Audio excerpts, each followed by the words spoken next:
अल्लाह board का जो letter आया है, ठीक है, मैं उसे अप्रूव नहीं करता, मैं उसकी मुखालफत करता हूं। आप उसकी मुखालफत मुसलमानों का ये इशू नहीं है, यूसीसी पूरे मुसलमानों का ही इशू बना दिया गया है। अभी जो सुबह ही बात कर रही है, बड़े सारे सवाल है। एक सेकंड, अब आपको मौका देना पड़ेगा। एक सेकंड, सुबह इट इज टर्न। मैं आपको ये सवाल पूछ रहा हूं, ये सब कुछ रमजान के महीने में क्यों हो रहा है?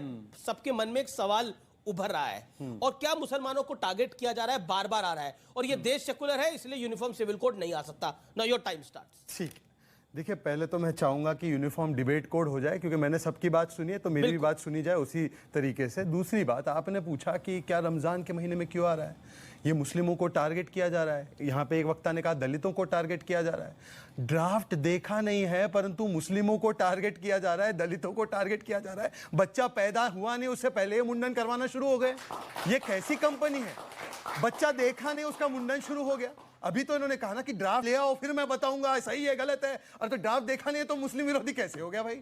दूसरी बात, अच्छा है कि एक वक्ता ने कम से कम मान लिया कि बाबा साहेब आंबेडकर इसके पक्ष में थे, और केवल बाबा साहेब आंबेडकर नहीं, के.एम. मुंशी भी इसके पक्ष में थे, कांग्रेस के बड़े बड़े दिग्गज नेता इसके पक्ष में थे। गोवा में तो ये लागू है 1962 से।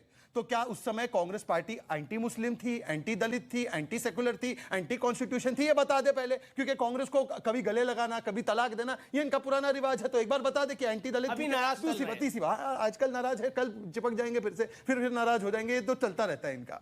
ये तीसरी बात मैं इनसे पूछूं, आपने कहा रमजान के महीने में, भाई मुझे एक बात मैंने कई ऐसे बुद्धिजीवी है जो इसको रमजान से जोड़ रहे। वो कह रहे हैं रमजान में बुलडोजर भी चल रहा है, रमजान में यूसीसी की भी बात हो रही है। रमजान महीना सबसे पवित्र, पाक और सत्य का महीना माना जाता है। तो अगर पवित्र, पाक और सत्य की बातें की जाए, और संविधान में जो है आर्टिकल 44 में ये है, सुप्रीम कोर्ट ने इसकी वकालत की है। सुप्रीम कोर्ट ने कहा है, मैं कोट करता हूं, उन्होंने कहा है कि 70 वर्ष से नहीं आए, डेड लेटर बन चुका है, इसको लागू करिए जल्दी से जल्दी। 11 हाईकोर्ट ने इसके बारे में कहा है कि ये राष्ट्रीय एकता को, अखंडता को और मजबूत करेगा। तो मुझे तो लगता है इससे सत्य और पाक बात हो नहीं सकती। तो मुझे लगता है रमजान से बेहतर महीना हो नहीं सकता इसके लिए। तो रमजान में आए या कहीं पर भी आए, परंतु सवाल में आपकी 3 सरकारों ने तो बैकडोर से काम शुरू, बैकडोर के मतलब फ्रंट डोर से काम शुरू किया। बैकडोर से कुछ नहीं होता। मेरी बात सुनिए अभी जी, मेरी बात सुनिए। इस देश में यूनिफॉर्म सिविल कोड हो, यूनिफॉर्म लाउड स्पीकर कोड हो, यूनिफॉर्म बुलडोजर कोड हो, ये सारे काम आगे के दरवाजे से ही होते हैं, कोई पीछे के दरवाजे कोई काम हम नहीं करते। पर दूसरी बात मैं आपसे कहना चाहता हूं, एक सेकंड, मैं सिर्फ एक सवाल पूछना चाहता हूं। ये वैसे तो इनकी मंडली जो है, इनका इकोसिस्टम, ये नहीं, इनका इकोसिस्टम कहता है महिला, हम महिलाओं के अधिकारों के लिए है, लड़की हूं लड़ सकती हूं, लड़की हूं लड़ सकती हूं। पर जब महिलाओं की बात आती है तो शाह बानू से लेकर शायरा बानू तक 3 तलाक का कानून, इन्होंने कहा ड्राफ्ट दिखाओ। 3 तलाक का कानून तो सुप्रीम कोर्ट ने कहा, फिर भी इसका विरोध किया।